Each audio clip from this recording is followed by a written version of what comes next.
看着时间还早，他便打开门，带着狗子出去跑了一圈。狗子是需要遛的，一直关着会抑郁。然后所有村民就看到了好玩的一幕：林浩一人在前边跑，2只狗子在后边发力的追着。阿浩这是大早上被狗撵了，看清楚点，后边2只狗是他养的，这是遛狗的。谁家遛狗发癫似的跑啊，狗都追不上。林老二家门口，林老二正端着小盆吃面条呢。他以前吃饭是用碗的，用盆纯粹是上船后养成的好习惯。结果看到林浩在跑，他还以为发生啥事了，拿桌边上靠着的扁担就要追上去，然后就看到了后边的2只狗，他这才放下扁担，重新端起放在地上的面条。后院2家的老婆隔着一堵围墙正在嘀咕着：嫂子要带啥吗？我问了你包哥，吃的船上肯定都有。阿浩也说了啥也不用带。我听老二说那艘游艇可是几千万呢，以前只在电视上看过。乖乖，我们也能坐上去啊。我也正想这事呢。对了，你包哥说给孩子们穿长袖，海上太阳毒。知道了嫂子，老二也说了。赖包端着饭碗出来，目光随意转了一圈，便看到了远去的林浩。那是阿浩，对，遛狗呢。乖乖，狗是真够遭罪的。赖包感慨完，自己没忍住笑了起来。林浩也不见外，端着饭盆子一边招呼一边吃。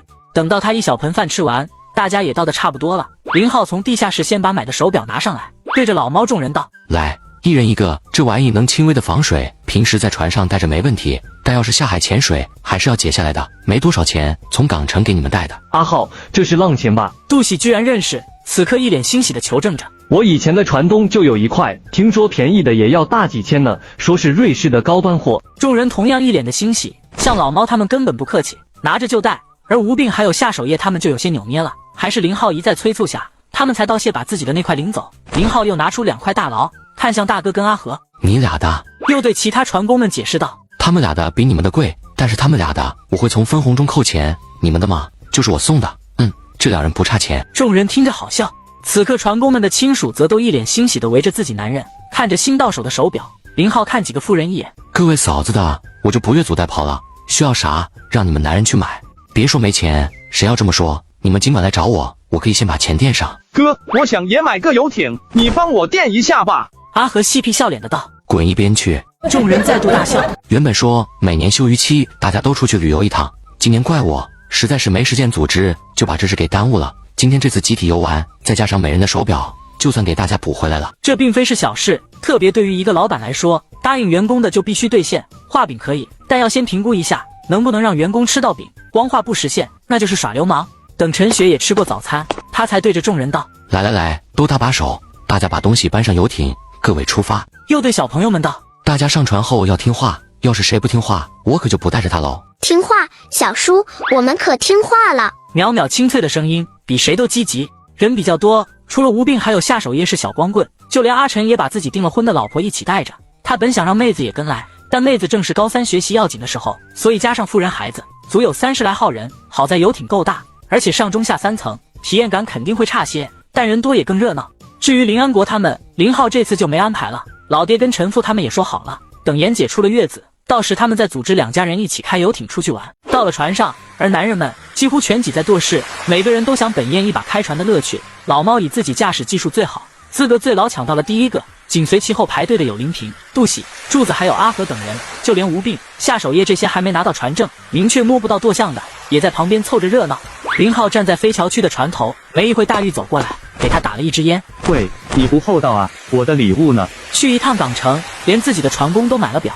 大玉不相信没有自己的，在家呢，刚刚船工们都在没好拿给你，等回去拿你。先声明不是给你买的，给我弟妹的一条玉镯子。至于你的，等到了京城去找阿珂，这货在港城也赢钱了。大玉双眼一亮，说说港城怎么玩的，赢了多少？林浩也不隐瞒，挑着他乐意听的给说了。听说一人还发一个嫩模，可把大玉这货羡慕坏了，拍着大腿后悔自己没有跟着一起。恰在此时，阿和跑了上来：哥，猫哥问咱去哪？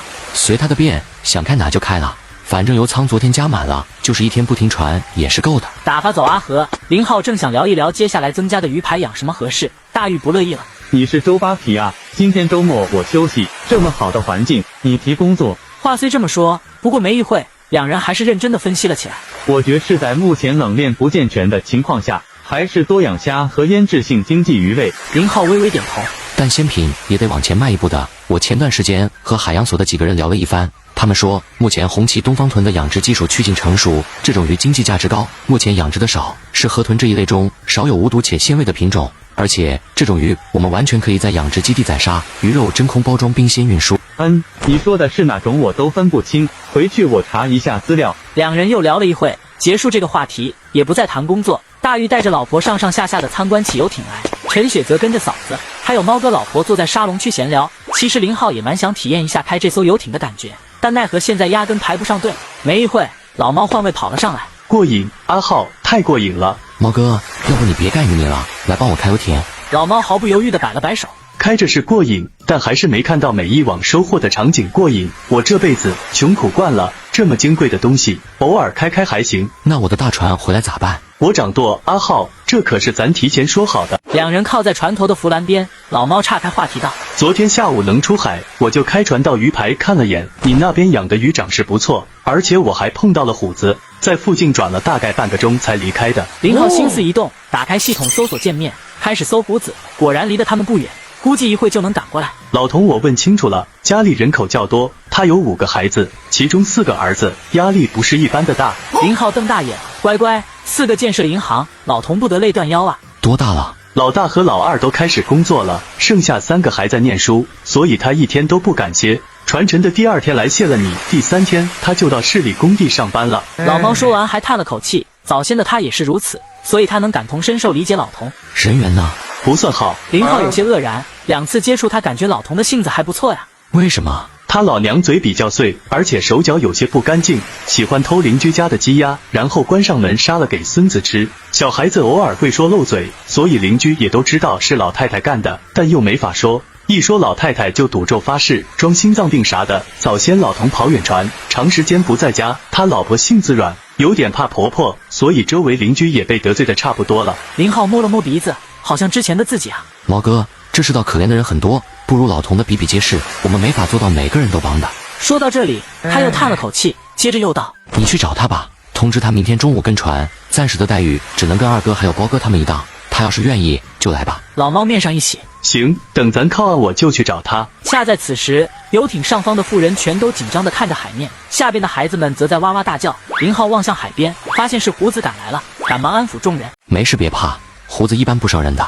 夏蓉面色惨白道：之前那些小日本，那是他们活该。林浩见自己说的话起不到太大的效果，大家面上还是带着紧张之色，他有点后悔叫胡子过来了。想了想，让老猫通知舵室停机，等到船速降下来，他干脆一个猛子扎进了水里。来人了，阿浩掉海里了！这下上边的妇人们更加的惊慌起来。原本对林浩有十足信心的陈雪，此刻急得眼泪都要掉下来了。没事没事，这些虎子就是阿浩养的，都别怕。老猫等人又赶忙上来出言安抚，倒是孩子们不仅不怕，还在那大喊大叫，让胡子游得更近些。林浩浮出水面时，已经来到了胡子的身边，几个胡子变得小心翼翼，连尾巴都不敢轻易的甩动。他在每只胡子的大脑袋上都轻拍了一下，然后踩着大虎的胸鳍直接爬到了他的背上，站在宽大的脊背上。他对着船上的众人笑着摆手：都别怕，他们很听话的。看到林浩站在胡子背上，而胡子并没有丝毫伤害性的动作，众妇人面上的惧色才稍减，继而露出惊叹的表情。倒是他这一番操作可把孩子们羡慕坏了。阿远，你小叔真厉害！其中一个孩子对着阿远惊叹的道。阿远露出一个傲娇的小表情，正想说点什么，却听旁边自己妹子叫道：这是我小叔，是我小叔。阿远面上一黑：你小叔也是我小叔，是我小叔，不是你的，你不听话，阿娘说要把你卖了。阿远心累，毕竟是自己亲妹子，吵赢了说不得还得被大人训斥，索性闭了嘴。淼淼对着众人道：看吧，我小叔很厉害的，他是……毕竟词汇量有限，一时之间也不知道怎么形容自己小叔厉害。突然想到阿娘经常说小叔的，他又显摆道：我小叔是妈祖的亲孙子。哇，这么厉害！几个小屁孩估计连妈祖是谁都理解不了，但并不影响他们发出惊叹的语气。水面上，林浩坐到了胡子身上，挺长时间没见了，带我游一段。下一刻，胡子就贴着水面开始加速，这就感觉比开游艇爽多了。别说孩子们，就连看着的一帮老爷们那也是满眼的羡慕啊。可惜他们都知道，这些胡子只听阿浩一个人的话，就连他们喂食胡子都不吃。跟胡子互动了一会，大胡小心地靠近游艇，将他送上船。配合一下，等下让孩子们跟你们合个影。给所有孩子合个影，想来是非常有纪念意义的。孩儿们出来给你们拍照。听他招呼，孩子们争先恐后的来到飞桥的船头区，几个大人手忙脚乱的维持着秩序，生怕孩子被挤下去了。小叔，小叔，我也要在大鱼身上，你带我一起。淼淼抱着他的腿就撒起了娇，林浩哭笑不得。等你长大，小叔带你下去和他们玩。现在不行，还要不要拍照？要。林浩拿出相机，让孩子们一个个站在船头，而不远处的胡子也不时地跃出水面。他们好像商量好的，一次只有一支乐器，好让林浩能捕捉进镜头。等到拍完照之后，林浩这才对着船头的位置挥了挥手，示意胡子们可以自由活动了。照片洗好后，到时让你们爹给带回去。现在下去看电视好不好？上面危险。把孩子们又劝到2层，他又开始往外拿食材。今天没有正经的吃食，买的全是烧烤材料，当然还有少部分卤菜，大家用来喝酒的。富人们今天全部歇着，不让他们动手。几个老爷们则围着烧烤炉子打转。阿和把孜然递给我。毛哥，那几串鸡翅料下轻点，料里盐太多，给孩子们吃不合适。心累，这帮家伙捕鱼一个个是好手，一摸到厨房里的东西，个个跟白痴没啥区别。也就林浩、柱子、林老二还有阿晨能玩得转，杜喜也还行，其他的有一个算一个就只会吃了。随着烧烤的香味传出，孩子们就不时地露头。爹，烤好了吗？爹，我要吃，好香。第一串是我的。林浩不用回头，能这么霸道发言的，肯定是最小的淼淼。几个大男人好一通忙碌，才先把孩子们的嘴堵上，接着再烤就是他们吃的了。这回游艇没有开机，也没有抛锚，就这么随意的飘在海面上，都是留一人值班，瞅着不触礁就行。饭后，陈雪被安排地下1层的主卧里休息，床铺上的东西还是昨天吴婶子叮嘱林浩弄的，说陈雪身子重，必须要午睡。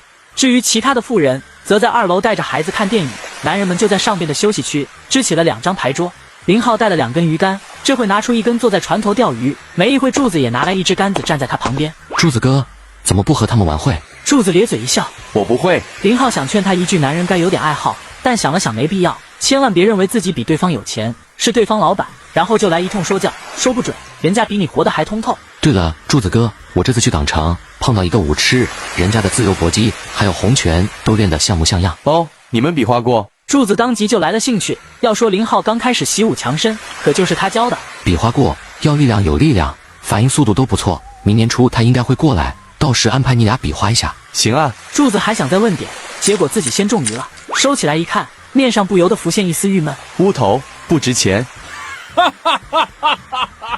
林浩哈哈大笑。柱子哥，咱今天是出来玩的。柱子也才反应过来，对哦，今天不是搞生产的，随即也哑然失笑。小叔，我要钓鱼。阿元跑到近前，看着他手中的鱼竿。小叔，我也要。淼淼更干脆，直接抱住了他的腿。小心一点，要扶着栏杆，别不小心掉海里了。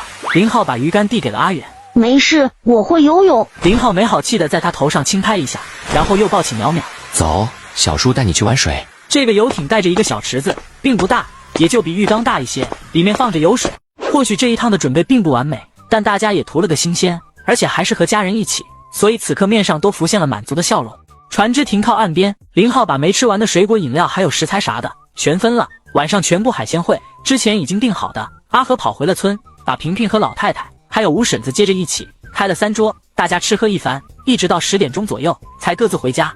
9月26日一早，林浩启程先去了一趟市里。复苏见他来，面上浮现一丝笑容，指了指旁边的柜子，示意那里面有茶叶，要喝自己泡。我说你小子，之前还经常往食堂送点海味，现在咋了？钱多了，变得更抠门了。复苏这种说话方式，全市的企业家，林浩应该是独一份了，也体现了他对林浩的不见外。这段时间太忙，我不怎么出海，这茬就别忘了。下午家里的船出海，看这次能捞着啥，到时送点给食堂加餐。显然叫他过来并不是加餐的事，将一张表单递给他，看看吧。林浩接过看了眼，只见表头写着关于全国新一年优秀青年确定名单，而且在表头边有备注暂不宜宣传的字样。顺着名单往下，最后一个就是他，倒不是说他年龄最小，或者评选时最后一个会入选的，这名单明显是根据姓氏拼音排序，他姓林，可不就排在后边了。一共才13人。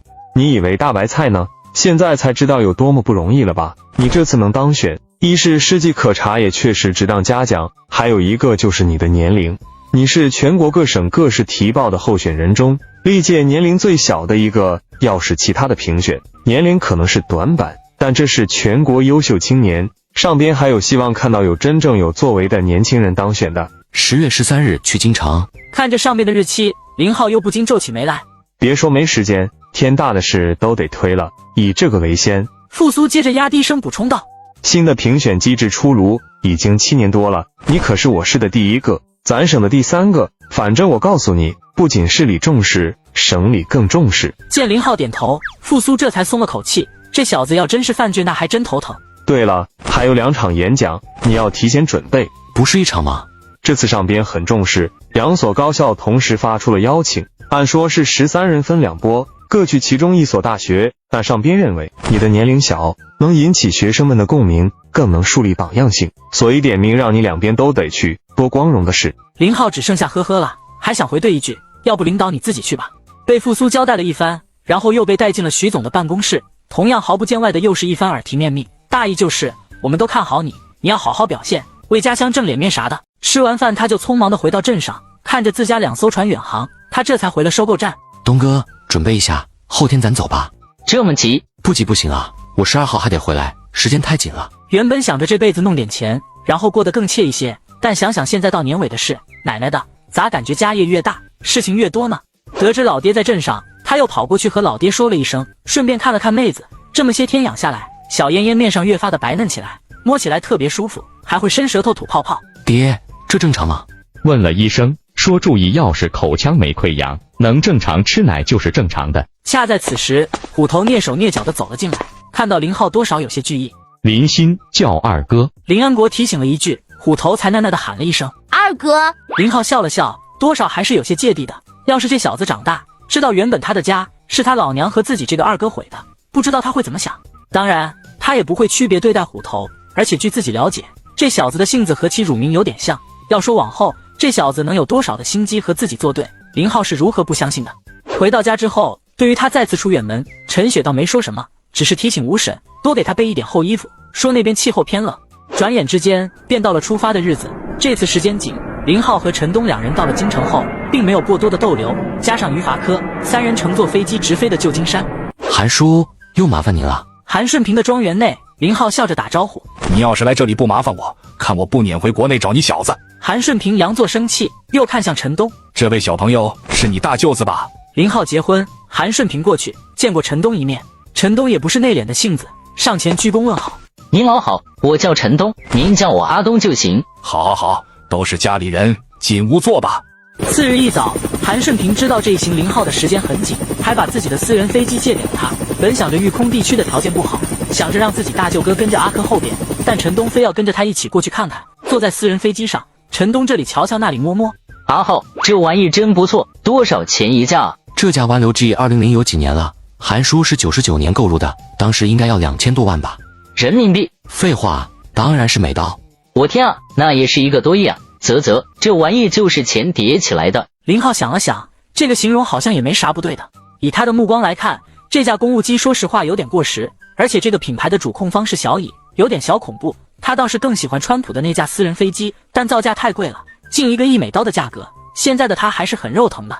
育空地区淘金基地里，江彬正在发脾气，他的性子有些古怪，但其实一直很内敛，不怎么容易与人起冲突的。这几天他的情绪很不稳定，就连老朱也被他吼过2回，整个基地没有被他说过的，估计只剩下吴兴了。干个毛！1天时间，你们损坏了2个铲斗，说说你们能挖多少金子，购买2个铲斗的钱吗？他这一发火，所有人的双耳自动屏蔽，没办法，人家是技术工种，得罪不起。那个江哥，我的卡车又打不着火了。二师兄刘金小心翼翼地说着，说完就等着狂风暴雨的降临。果然，江彬更为火大。天冷冻着了，你问我有个屁办法。晚上睡觉你知道自己冷盖被子，就没想到你的卡车会冷啊。都跟你们说了，24小轮周转，你们为啥还让卡车停了？刘金特委屈，也就刚刚停了加油，顺便检查一下，结果就打不着火了。要说打架，他一人能打江彬10个，但这会被江彬训得跟孙子一样，他愣是一声不敢吭。之所以火气大，也是因为江彬有挺长时间没正经睡过觉了。淘金的人员可以2班倒，但维修员就他一个顶事的。这几天经常是他刚躺下想密会，下一刻机器停了，他又得起来。再好脾气的人也经不得这么熬的，但怒归怒，问题还得解决的，所以大家就看江彬一个典型的齐鲁汉子，一边解决问题，一边嘴不怂的碎碎念，跟家里的婆娘好像也没啥区别。这样不行啊，朱哥，阿浩说他啥时候来了吗？吴兴取下帽子，手在头上挠了挠稀疏的头发，应该有半个月没洗头了，痒着呢。老朱把手缩在袖笼里，不时还跺2下脚。这破天，比俺们齐鲁那块还冷。奶奶的，这还没到10月份呢，就下了3场雪。阿浩之前来过电话，应该就这几天吧。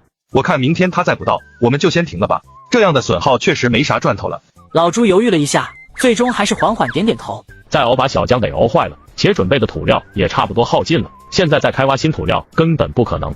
没一会到了饭点，大家也不敢停机器，只能是换班着来吃。正在吃的时候，一辆皮卡开到了基地，凯恩打开门跳了下来，看着机器还想着，他摇了摇头，走到吴昕的面前。乔伊呢？两人听不懂英文，只得把阮成拉过来当翻译。吴叔，凯文问乔伊呢？老朱没忍住轻哼一声，那老小子倒是会享受，下第一场雪时就跑了。凯恩自然不会去指责某人偷没偷懒，他只是个外人，但出于对0号的感激，他还是建议道：今年的淘金季已经结束了，你们不能再这么强行干下去。谢谢你，凯恩，我们就想着明天就停了。见他们听劝，凯恩笑了笑，招手让人帮忙，将自己带来的一只驯鹿给卸了下来。这是我自己猎的，你们留着吃。老朱嘴上不饶人的嘀咕了一句，一股子骚味，有啥好吃的？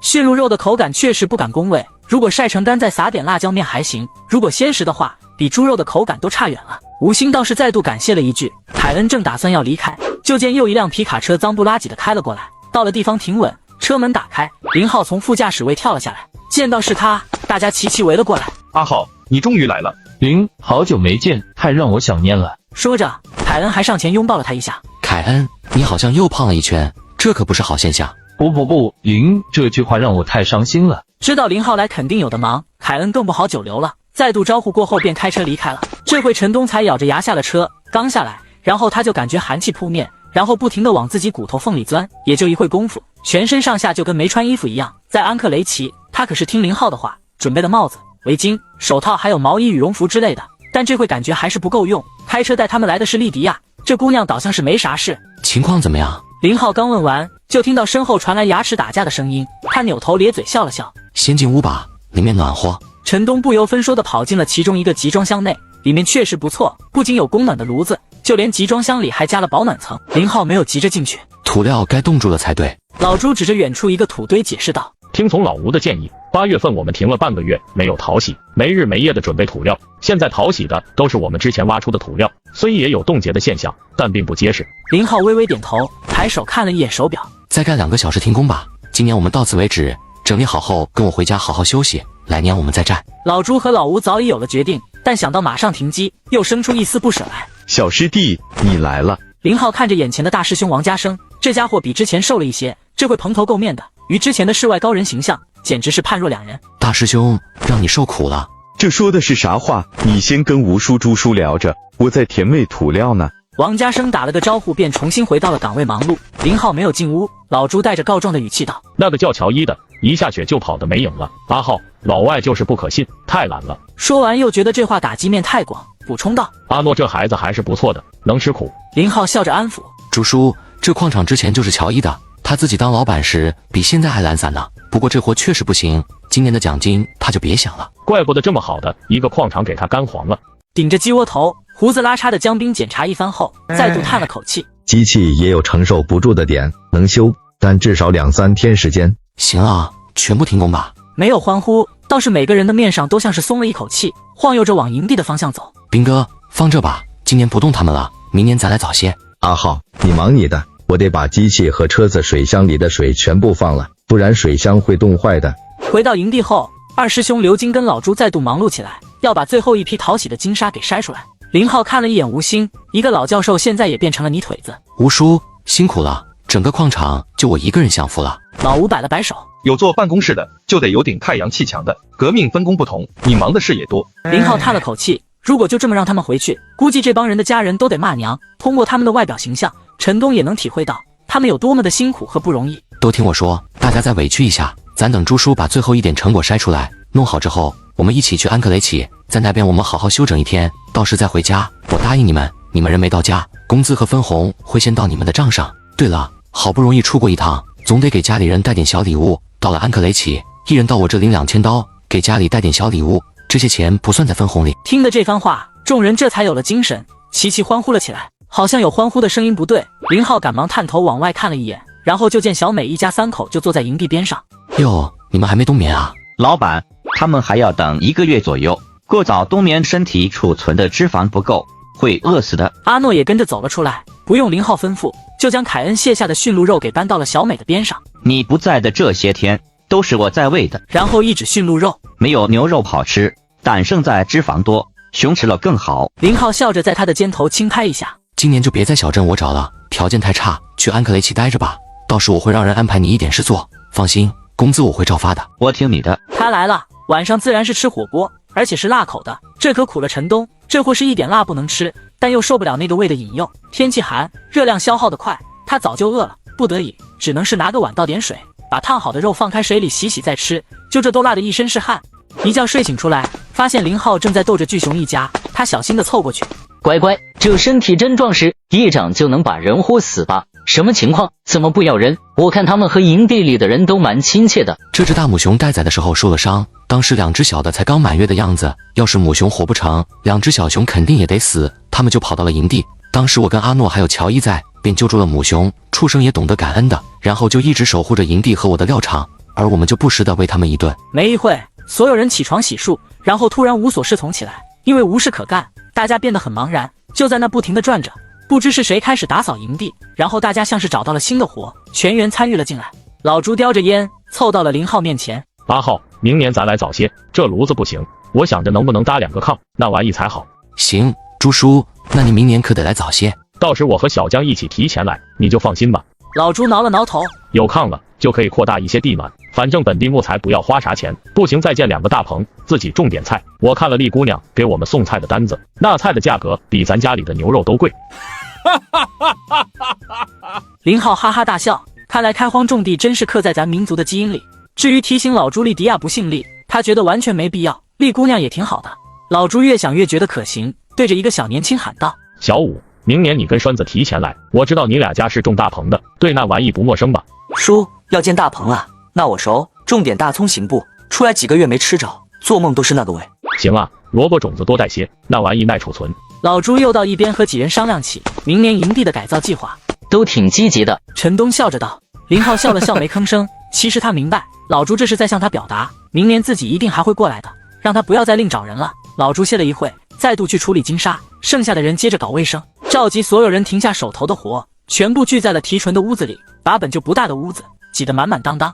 这次筛洗的时间蛮久，不一会，老朱和刘金2人分几次抱着几个托盘来到了小电子秤的旁边，看到托盘的数量，大家面上皆泛起了喜色。这次有20多天没停机，再加上2班倒，收获还是很喜人的。老朱说完，示意林浩亲手称重，后者摆摆手：朱叔，你来就行。等到几个托盘相继过了秤，最终的数据也出炉了，总共是3644盎司，相当于109公斤多点。即便林浩早有心理准备，也核算完之后，也免不了吃惊不已。房间里传来齐齐的欢呼声，陈东也是见过世面的，毕竟自己家的冷库里可是藏着1吨多的黄金呢。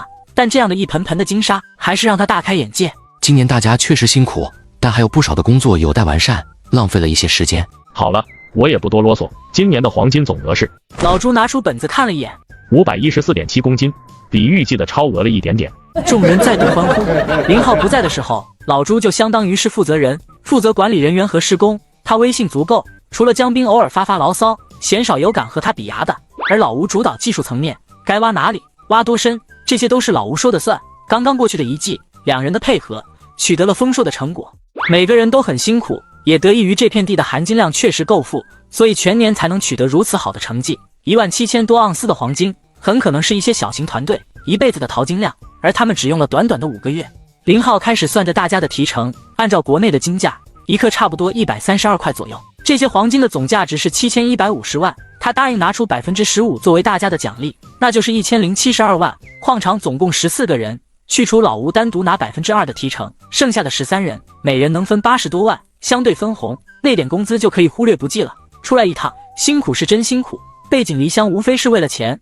来钱，林浩通过李明辉给大家的承诺是，工作半年时间，收入不低于5万块，现在可是增加了10倍还不止。有些人算着算着，不禁都手抖了起来。要是明年再跟着老板1年，那自己不就是百万富翁了？老板，明年不出人吧？有人小心翼翼地问了一句林浩。老板，我们还能更吃苦的，你放心。林浩笑着在旁边小五的肩头轻拍了一下。今年大家的辛苦我看在眼里，明年不但不出人，我还会增加2人，除了在家的分红和工资，今年毕竟是超预期了，我再给每人5万块的奖励，大家记着，带着钱回家，买地买房，甚至是买黄金啥的都行。这钱是你们吃着苦挣来的，别乱花了。要是让我知道谁养成了坏习惯，做出违背道德的事，就算警察放过你，我也不会再敢用你，听明白了吧？他的声音不大，但极为严肃，众人纷纷表态。齐鲁的汉子，对不起自己可以，绝对不会对不起社会，对不起他人。林浩说要加人是真的，一方面今年的人手还真紧张了些，再有明年大师兄肯定不会再跟着来了。至于二师兄，回去问问他自己的想法吧，想跟就再跟1年，也不能年年耗在这，毕竟老大不小，该考虑结婚的事了。所有的账盘完的第2天，莉迪亚带着众人出发赶往安克雷奇，林浩和阮成留了下来。等到傍晚时分，一架直升机直接停在了基地边，这也得亏了闲着的2天，工人们用石头铺了营地，林浩干脆让他们挑点不一样颜色的，铺了一个直升机停机坪。来人其中之一是韩顺平的管家，林浩见过几回，没有太多的寒暄，林浩便将打包好的金沙交给了对方。至于让凯恩准备的1吨左右的黄铜，早在半个月前韩顺平就安排人运走了。黄金随着直升机离开，剩下的林浩也没法再操心，坐着车晃悠着回到了安克雷奇。众人都在酒店里等他，安排大家聚餐时，林浩看着众人眉头微皱。先说说明天的安排，莉迪亚明天会对着大家先去理发，把自己收拾干净了，接着会带大家去购物。偷偷和你们说一声，大部分都是咱国内产的，所以买点本地的土产就行，别傻乎乎的啥都买，结果回来一翻标签，上面写着 Made in。咱要支持国货，就回家后再支持，没必要让这里的资本家扒一层皮。众人听他说的有趣，皆是附和着大笑起来。吴昕含笑看着林浩的安排，对于林浩的成功或者说身家，他和李明辉较熟，算是多少有些了解了。几百公斤的黄金，他没在林浩面上看到多大的喜色，说明对方的家底不是一般的厚。但就是这么一个年轻人，能细致地安排每一个工人，告诉他们每一个要注意的事项，这太难得了。他倒不是说见过的有钱年轻人都不好，其实大部分给他的印象其实也不错，能善待身边人，能带着大家一起发财，但就没一个像林浩这样事无巨细的叮嘱，甚至连回去以后有可能会因为突然有钱而产生的心理变化都提前打了预防针。这是什么？这是真不把对方当外人，或者说这哪是老板，分明是父母一样。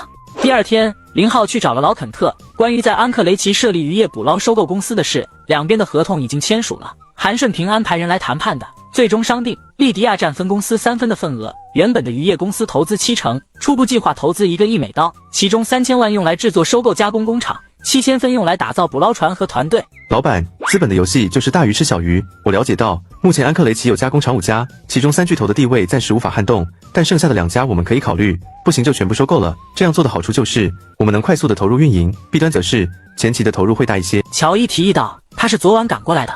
之前他之所以离开淘金基地，受不得那份苦是真的，当然也是因为林浩给他安排了另一份工作，用他的人脉和能力摸清目前安克雷奇渔业的整体情况。林浩打算等到安克雷奇这边正式运营之后，莉迪亚担任总经理，乔伊则挂一个顾问的头衔，毕竟莉迪亚太年轻了，有乔伊这个老狐狸在旁边，大家也放心些。而且肯特和乔伊是世交，不担心乔伊会去坑莉迪亚。乔伊，你可以先接触一下2家，只要价格合适，你可以考虑收购。我们缺钱不假，但我们更缺时间。了解老板。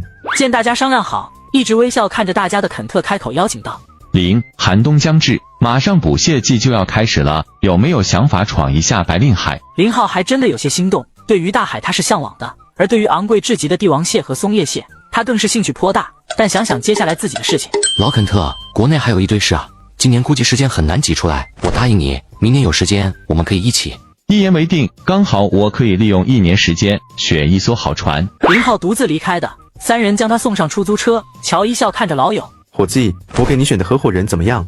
老肯特微微点头。林与我接触的所有商人都不一样，他似乎永远把情感放在第一位，对他来讲，赚钱并不是第一位，更像是一场游戏。又看了一眼自己女儿，小声的嘀咕了一句：可惜就是结婚太早了。林浩回到酒店，再次看到了众工人，这下一看就顺眼多了，个个虽然还有些憔悴，但干净整洁多了。问了一圈大家有没有买东西，结果除了几个小年轻买了一些本地的雕刻制品，上年纪的那是1分钱都没花。老板，看我这个值钱吗？小五将手中的东西拿给他看。林浩看向小五手中的东西，应该是一件鹿角的雕刻品。他对雕工不算懂，但这一件雕的也太粗糙了，这要是带回去让自己加工厂的几个师傅看到，估计会笑话。花了多少钱？180刀。还行，不算贵，但这是鹿角，你虽然通过正常手续买的，还得额外加钱报关的。说不贵，其实也不便宜。鹿在国内可能比较少见，但在阿拉斯加野生的鹿群很多，驯鹿、驼鹿还有麋鹿，不说到处都是，但在林浩看来，肯定比自己家乡的野兔还要多，多就代表着价值不会太高。啊，那是不是很难？旁边另一个小年轻一脸郁闷地问道。林浩笑了笑，小五，把你们几个买的东西统计一下，发票给我，我来帮你们弄。之前他带陆荣回国都是要单独报关的，没办法，这些玩意在国内野生的属于保护范畴，所以稍严苛了些。好了，今晚大家好好休息一晚，明天就回家。等到了京城，我会先安排大家体检，大家跟着我健健康康的来。那么回去，我交给你们家人的也得是健健康康的。说完又看向吴兴，吴叔，我没法跟着大家一起回去，路上就劳烦您和朱叔了。到了京城，会有人接你们的机，到时听从对方的安排就行。放心吧，老板，有我在，谁要是敢不听话，我看干脆就把他的工资和分红都扣了。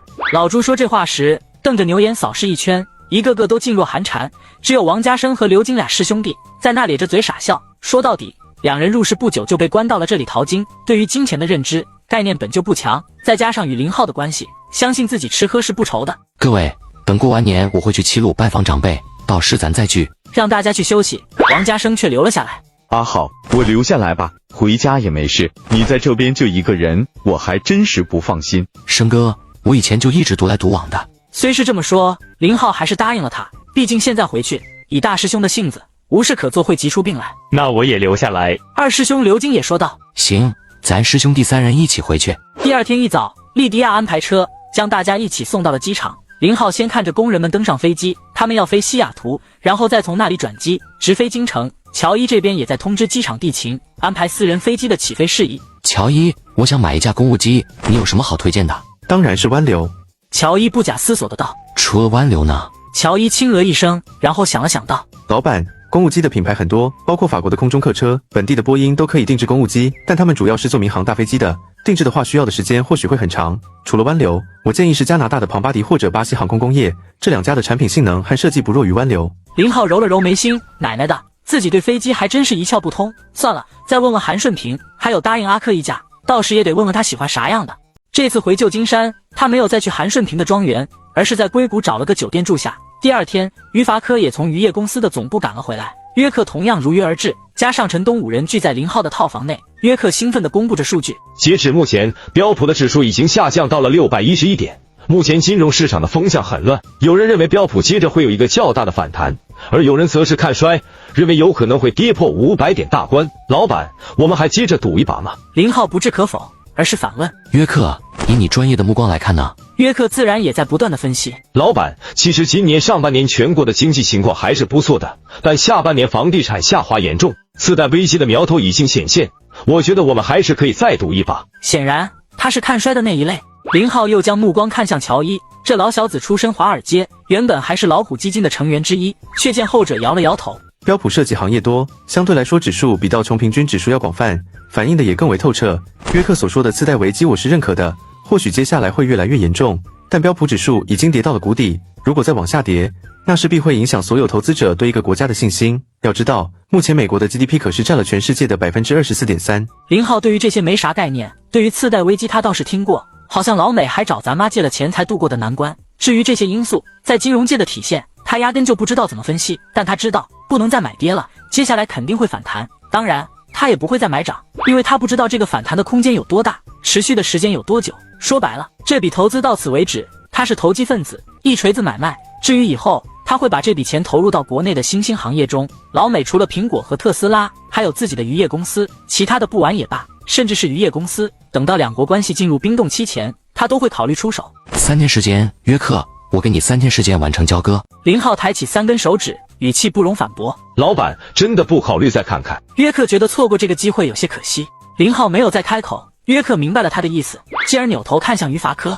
看我干什么？阿浩的决定就是我的决定，抓紧时间去办吧。3天时间可谓是弹指一挥间，林浩也算是喜悲参半，当然还是以喜为主。他的记忆中，标普可是跌到550点左右，但这回也才降到600点，相差了50点。在股票证券上他不懂，所以就会保守。现在到了时间节点，也没必要再等了。不过紧接着让他愕然的是，就在他结算的这3天，标普再度呈现断崖式下跌，最后一天甚至跌到了563点，这可把约克心疼坏了，一再劝说林浩留一部分别急，但林浩这把是铁了心。3天一过，第4天中午，林浩的套间里，这次只有他和于伐科，还有约克。乔伊识趣的避了嫌，而陈东可能是考虑到于伐科的原因，同样没有参与。约克，说吧。约克手里拿着他统计的一张纸，微笑着起身，轻咳一声。先生们、女士们，见林浩目光开始变冷，他立刻又讪然地坐下。Boss， 你真的一点幽默细胞都没有。OK， 我现在公布您的2832万美刀，我是分成27个账号运作的，有多有少，统一全是25倍的杠杆，等于说我们投入标普的初始金是 7.08 亿。截至昨天，也就是最后一天的交割，每个账号的收益或多或少有些波动，细致的我会发往您的邮箱。现在我公布一下总金额吧。说到这里，他当先哈哈大笑起来。去掉成本、杠杆利息以及操作税费 ，Boss， 你总共赚了 19.26 亿美刀，恭喜你 Boss， 你才是真正的金融天才。你若是愿意公开身份，我想你的风头会在短时间内超过巴菲特的。林浩的心脏也是狂跳不止，他知道这笔赚大了，也有心理准备。但听到这个数额时，他还是难掩激动，要好好算算。妈的，今年好像汇率跌了，从之前的8开头跌到了 7.63， 19.26 亿是多少？天啊，近147亿，自己成了100亿先生，咋就变得这么有钱了呢？感觉好不真实啊！卧槽，阿浩，你个牲口，你比我有钱了！于伐科一边惊呼，一边懊悔啊，怎么没像阿浩那么大魄力呢？自己也赚了，但没他赚得多呀，感觉比不赚钱还难受。咦，自己这是什么心态？不应该为兄弟感到高兴吗？高兴个锤子，奶奶的，几个月时间100多亿啊，抢银行合法，这货几个月也不定能抢这么多。那个 boss， 这其中有我的1%。林浩没好气的看了一眼约克，少不了你1分钱。boss 大气 ，boss 威武 ，boss 文成武德，一统。林浩愣了愣，你丫还看过武侠小说？我最喜欢的就是武侠。在贵国留学时，我可以看看一夜的。我最喜欢的就是任我行，还有那个陈坤，够贱够狠。于伐科也懵了。你丫品味还真的与众不同。聊歪楼了，约克很快将话题扯回正道上，公布了于伐科的盈利。他投入的是2000万，5倍的杠杆，盈利总额是 2.72 亿美刀。要说在几个月时间，2000万变2个亿，在谁看来这笔投资足以用无与伦比来形容。但和林浩一比，于伐科总感觉自己开心不起来。行啊，答应你的私人飞机给你安排上，还有欠你的钱一把还你。我要收利息的加倍。想都别想，还想不想要飞机了？林浩又看向约克，这笔钱怎么弄？已经转至老板海外注册的公司，还需要一点手续。放心吧，我会把收尾处理干净，10天时间，保证到您的账上。我想问一下，这笔钱是全部转入贵国？他口中的老板指的就是于伐科，两人都是自己老板，所以为了区分，让两人知晓自己称呼的是谁，所以他称林浩为 boss， 称于伐科变成了老板。林浩算了一下，留下2个亿，剩下的全部给我转回去。boss， 这么一大笔进入贵国，我估计会有人监控的。林浩挥了挥手，只要进入我的国家，剩下的事你不用操心。约克离开之后，林浩看向于伐科。对了，我到底欠你多少钱？19.26亿美刀。滚蛋，有欠条的。于伐科挠了挠头，你借了几次，我也记不清了，回去让财务算一下。林浩心中自然是有数的，人民币没多少了，早先借过3笔，好像也就2个亿多点。但水岛股份返还折了2亿，这部分冲抵后，估计不用还多少。在美国总共借了2笔，第一笔借了2个亿美刀，用于买苹果股票和投资特斯拉。第二笔淘金开始前，他又借了5000万作为启动资金，这部分是 2.5 亿。对了，美国这边借的，你要是想还美刀，自己跟约克说一下，让他多借留一部分。放心吧，我让财务弄好后，再把账单发给你。美国这边借的利息就不提了，毕竟我也赚了2个多亿，而且是跟着你赚的。还有苹果的股票，目前来看涨势也非常的稳健，又是一笔不错的投资，所以私人飞机还是我自己买吧，也算是奖励我自己。你确定？别扯犊子，我可告诉你，你帮我在村里建的院子，别想我掏1分钱，包括内部装潢和配套的家电。林浩笑了笑，相较私人飞机，这些真是小钱。阿珂，谢谢你。谢个锤子，我要吃大户。对了，今晚我要找2个车灯大的，钱你出。吃喝我买单就算了，嫖资让我付就不像话了吧？况且跟大水球一样，毫无手感有啥意思？于伐科像是一个撒气的孩子。我不管，今晚消费全部由林公子买单。行行行，我买，你大爷的！你大爷！心情大好，所以两人评个没完。随即林浩又把这事告诉了陈东。多少？100多亿吧。100多亿。陈东眼珠子都快凸出来了，那是多大的一堆钱啊！心中暗想，之前说林浩是全市首富，多少有些名副其实，肯定有不少的隐藏大佬的资产可以超过他。但现在呢，100多亿啊，别说全市，就是全省，纯粹个人的话，估计也只有省城的城市企业当家人能和他一较高下了。于伐科说要去玩自然是假的，因为在审美这块，他是典型的东方审美，不喜欢洋妞，也嫌他们身上的味太重。三人点了一些吃食和红酒，就在林浩的屋子里庆祝了起来。陈东喝了口红酒，看了眼桌上的大餐，缓缓摇了摇头。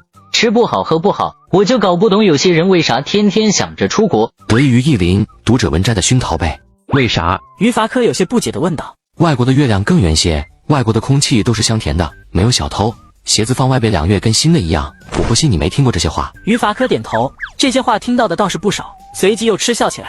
这些话咋有人信的？就说老美，鞋子放外边2月是不是新的我不知道，但我可以确信，肯定是找不着了。说完，三人大笑。林浩知道，再过10多年，也会有一些中吹的老外，一部分是印象和现实造成的极大反差，让他们由衷的感叹国内的好；另一部分嘛，纯粹就是想赚一点流量，所以听听就行。